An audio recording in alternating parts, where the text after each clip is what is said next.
নমস্কার। বিদ্রোহী কবি কাজী নজরুল ইসলামের লেখা সংকল্প। থাকবো না কো বদ্ধ ঘরে, দেখবো এবার জগৎটাকে।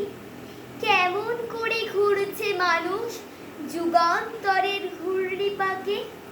দেশ হতে দেশ দেশান্তরে ছুটছে তারা কেমন করে।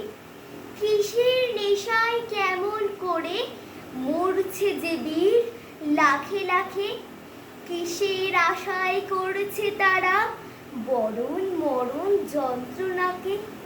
হাওয়ে চড়ে চায় যেতে কে চন্দ্রলোকের অচিনপুরে।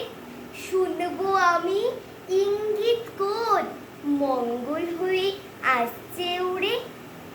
পাতাল পেরে নামবো আমি, উঠবো আমি আকাশ পুরে। বিশ্ব জগৎ দেখবো আমি আপন হাতের মুঠোয় পুরে। ধন্যবাদ।